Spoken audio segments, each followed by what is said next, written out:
Assalamualaikum warahmatullahi wabarakatuh.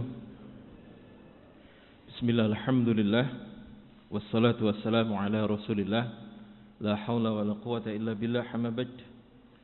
Puji syukur kehadirat Allah subhanahu wa ta'ala atas semua limpahan karunia nikmatnya. Di subuh yang berkah ini kita dihimpun di rumahnya yang mulia ini dalam rangka untuk sholat subuh berjamaah. Mudah-mudahan setiap langkah kaki kita menggugurkan dosa-dosa kita, sekaligus mempermudah jalan kita menuju ke surganya Allah Subhanahu wa taala. Amin ya rabbal alamin.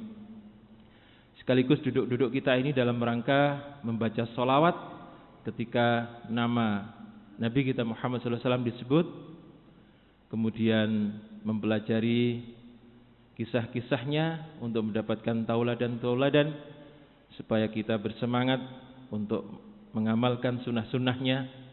Mudah-mudahan dengan demikian kita nanti termasuk orang yang beruntung, yaitu orang yang disambut oleh beliau di yaumul mahsyar nanti, kemudian diberi minum dari telaga Kautsar, kemudian mendapatkan syafaat, kemudian yang terakhir nanti adalah bersama-sama beliau menuju ke surganya Allah Subhanahu wa taala.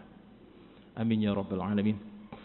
Para jamaah rahimakumullah, pada pertemuan 2 pekan yang kemarin kita membahas bagaimana seorang sahabat yang bernama Abu Salamah ini kemudian sakitnya semakin parah karena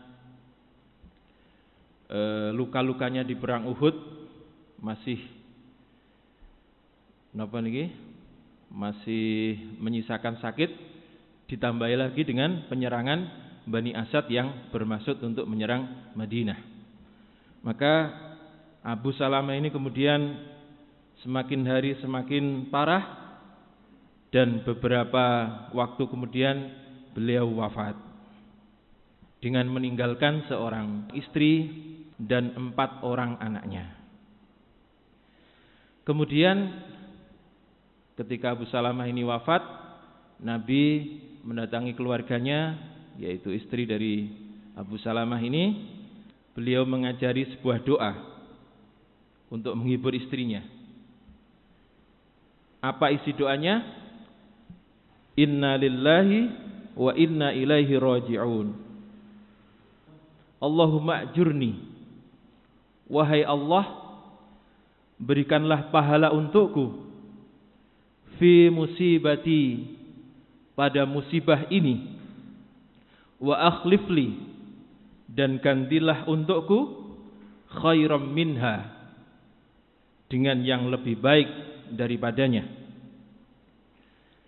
Nah, dalam hati komentar daripada Ummu Salamah ini, ketika diajari Nabi doa seperti itu, memang ada seorang lelaki yang lebih baik daripada suamiku, yaitu Abu Salamah. Itu komentar daripada Ummu Salamah. Para jamaah rahimakumullah, maka ketika masa iddahnya sudah selesai, datanglah Sayyidina Abu Bakar untuk melamar, tetapi ditolak dengan halus. Jadi ditolak dengan halus. Pun juga demikian, ketika Sayyidina Umar datang untuk melamar, juga ditolak dengan halus.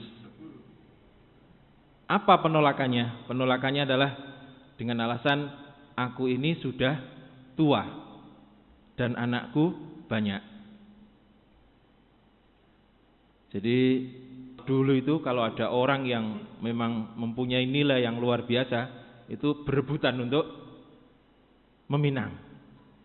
Termasuk ketika Zaid bin Haritsah, putra angkat Nabi, ketika Nabi mengatakan, siapakah di antara kalian yang mau menikahi seorang wanita ahli surga? Maka Zaid bin Haritsah ini langsung angkat tangan. Padahal yang ditawarkan Nabi itu adalah pengasuh Nabi dari Habasyah, orang berkulit hitam, umurnya juga sudah tua. pengasuh Nabi. Ketika Nabi lahir, Barokah bin Sa'labah atau Ummu Aiman itu umurnya 10 tahun. Sementara Zaid ini putra angkatnya Nabi. Tetapi dengan keimanan yang luar biasa, Zaid langsung angkat tangan, saya ya Rasulullah. Nah, itulah para sahabat. Para jamaah rahimakumullah, 2 orang ditolak oleh Ummu Salamah. Maka suatu hari datanglah utusan Nabi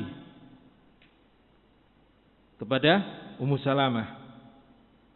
Untuk apa? Melamar juga. Itulah kehidupan para sahabat. Mereka saling bersaing, tapi ruh mereka dipersatukan dalam dinul Islam. Datang utusan Nabi untuk melamar juga. Nah, apa yang dikatakan oleh Ummu Salamah? Beliau menyampaikan kepada utusan Nabi, kira-kira sama jawabannya, saya ini sudah tua, kemudian anak saya banyak, dan saya juga pencemburu. Padahal saya tahu bahwa istri Rasulullah banyak, dan saya ini juga tidak begitu pantas untuk Rasulullah, karena di sana sudah ada Sayyidatina Aisyah dan Sayyidatina Hafsah yang lebih muda dan lebih cantik, kata Ummu Salamah. Nah, para jamaah rahimakumullah, dengan jawaban yang demikian, kemudian Nabi kembali mengutus seorang utusan untuk menjawab, jika alasanmu karena pencemburu, semoga Allah menghilangkan rasa cemburu itu. Jika alasanmu karena sudah tua, maka aku ini sungguh jauh lebih tua, kata Nabi. Dan urusan anak-anakmu, maka biar menjadi urusan Allah dan Rasulnya. Itu jawaban Nabi. Nah, para jamaah rahimakumullah, akhirnya dengan jawaban yang demikian, Ummu Salamah ini kemudian menerima pinangan Nabi untuk dinikahi. Betapa senangnya Ummu Salamah ini. Dia tidak menyangka bahwa Nabi itu bersikukuh untuk menikahi dia.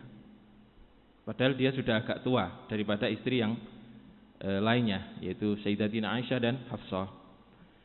Para jamaah rahimakumullah, maka teringatlah Ummu Salamah ini dengan doa yang diajarkan oleh Nabi. Napa doa ini? Ya Allah, berikanlah pahala untukku atas musibah ini, dan gantilah dengan ganti yang lebih baik daripadanya. Diulang malih? Diulang malih mboten, Bu? Diulang malih. Ditirukan lek ngoten nggih. Allahumma ajurni. Allahumma ajurni fi musibati wa akhlifli khairam minha. Malih, Allahumma ajurni fi musibati wa akhlifli khairam minha. Itulah doa yang diajarkan oleh Nabi kepada Ummu Salamah. Nah, barangkali ibu-ibu ada yang keadaannya seperti itu, bisa dicoba ini. Barangkali menginginkan ganti yang lebih baik, bukan hanya suami maksud saya, barangkali dengan kewafatan suami-suami jenengan, kemudian Allah mengganti yang lebih baik, yaitu berupa cucu yang lebih baik atau yang lainnya, termasuk bapak-bapak juga. Nah, itu proses pernikahan Nabi kita dengan Ummu Salamah. Berarti pernikahan yang keberapa nih, Ibu? Kalau kemarin yang ke-5, sekarang berarti yang ke-6. Yang ke-5 kemarin dengan Zainab binti Huzaimah. Sekarang dengan Ummu Salamah. Nama aslinya adalah Hindun binti Abi Umayyah. Nah, para jamaah rahimakumullah, sekarang kita kembali kepada kisah bagaimana Nabi mengumpulkan dana untuk membayar diat atau tebusan atas terbunuhnya 2 orang oleh Amr bin Umayyah, yang dulu dikira 2 orang ini adalah orang yang ikut membantai para sahabat Nabi di tempat yang namanya Bir Ma'unah atau Birul Ma'unah. Nah, untuk membayar diat itu, kemudian Nabi mengumpulkan para sahabat dan dimintai urunan, sekaligus mendatangi kaum Yahudi yang telah mempunyai perjanjian damai yang kita kenal dengan Piagam Madinah, untuk meminta bantuan juga. Maka beliau kemudian mendatangi kaum Yahudi Bani Nazir bersama para sahabat-sahabatnya. Apa yang dikatakan oleh pemuka Yahudi? Baik, ya Abul Qasim. Sinten Abul Qasim, Pak? Sinten? Abul Qasim. Abul Qasim ya Nabi kita Muhammad, ya. Bapaknya Qasim. Siapa Qasim? Putranya Nabi, ya. Katanya, baik ya Abul Qasim, saya akan membantumu. Silahkan duduk dulu, sementara kami akan menyiapkan keperluanmu. Kemudian Nabi menunggu sambil bersandar di salah satu rumah orang-orang Yahudi. Nah, pemuka Yahudi tadi ketika pergi untuk menemui yang lainnya, justru kemudian dia mengatakan, kita tidak akan pernah mendapatkan kesempatan yang sangat menguntungkan bagi kita sekarang ini. Oleh sebab itu, siapa di antara kalian yang sanggup membawa batu, kemudian naik ke atap rumah, kemudian menjatuhkan ke kepala Muhammad itu supaya hancur. Itu yang dikatakan oleh pemuka Yahudi kepada teman-temannya. Aku, jawab seorang pemuda Yahudi. Aku, katanya, yaitu Amr bin Jahash namanya. Atas usulan daripada pemuka Yahudi ini, ada seorang Yahudi yang bernama Salam bin Miskam itu memberikan saran, wahai kaumku, jangan kau lakukan itu. Demi Allah, Muhammad pasti akan dikasih tahu oleh Tuhannya. Dan ini bisa memperkeruh, bisa merusak perjanjian yang sudah kita buat di antara kita dan Muhammad, yaitu perjanjian damai yang dikenal dengan Piagam Madinah. Para jamaah rahimakumullah, atas saran ini semuanya tidak bergeming, alias tetap bersikukuh untuk melaksanakan rencana tersebut. Maka ketika seorang pemuda Yahudi ini kemudian mulai naik ke atas atap, turunlah malaikat Jibril untuk menyampaikan kepada Nabi kita Muhammad SAW tentang rencana mereka. Seketika itu pula kemudian Nabi berdiri, kemudian tanpa ngomong kepada para sahabat langsung pergi. Nah, para sahabat dikira Nabi ini mau buang hajat atau apa. Ternyata lama ditunggu tidak kembali. Maka para sahabat pun akhirnya mencari Nabi, dan ketika bertanya-tanya ternyata Nabi sudah kembali ke Madinah. Maka para sahabat kemudian menyusul Nabi. Nah, ketika sampai di Madinah, para sahabat ini langsung menanyakan kepada Nabi, wahai Rasulullah, saya tidak melihat sesuatu apapun atas diri engkau, tetapi kemudian engkau langsung meninggalkan kami. Apa yang terjadi wahai Rasulullah? Maka kemudian Nabi memberitahukan kepada mereka atas rencana orang-orang Yahudi tersebut. Napa rencananya, Pak?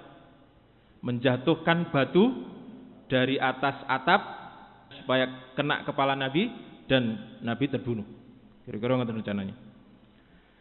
Maka beberapa hari kemudian Nabi mengutus seseorang sahabat yang bernama Muhammad bin Maslamah untuk menemui Yahudi Bani Nadir dan mengatakan kepada mereka, tinggalkanlah Madinah ini dan jangan kalian menetap di sini lagi, dan kalian diberi tempo selama 10 hari untuk menyiapkan barang-barang kalian.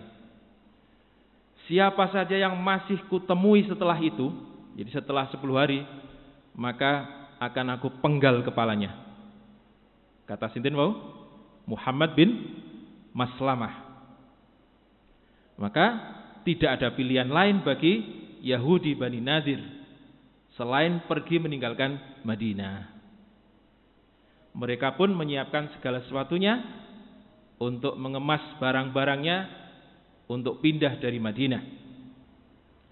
Namun pemimpin orang-orang munafik, yaitu Abdullah bin Ubay bin Salul, ini orang Yahudi yang masuk Islam tetapi kemudian menggerogoti Islam. Ini Abdullah bin Ubay ini. Kemudian mengutus seorang utusan dan mengatakan kepada Bani Nadir, kuatkan hati kalian, jangan tinggalkan rumah kalian. Aku mempunyai 2.000 orang yang siap mati untuk membantu kalian. Dan sekali-kali kami tidak akan patuh kepada orang yang telah menyusahkan kalian. Siapa yang dimaksud orang yang telah menyusahkan kalian? Nabi kita Muhammad SAW. Jadi kami tidak akan patuh kepada Muhammad. Kira-kira gitu maksudnya. Kemudian mereka mengatakan, dan kami akan membantu kalian ketika orang itu menyerang kalian. Itulah yang disampaikan oleh Abdullah bin Ubay. Maka para jamaah rahimakumullah, sikap seperti apa yang akan diambil oleh Bani Nadir setelah mendapatkan suntikan kekuatan dari temannya akan kita bahas pada pertemuan yang akan datang. Demikian, mudah-mudahan manfaat. Wassalamualaikum warahmatullahi wabarakatuh.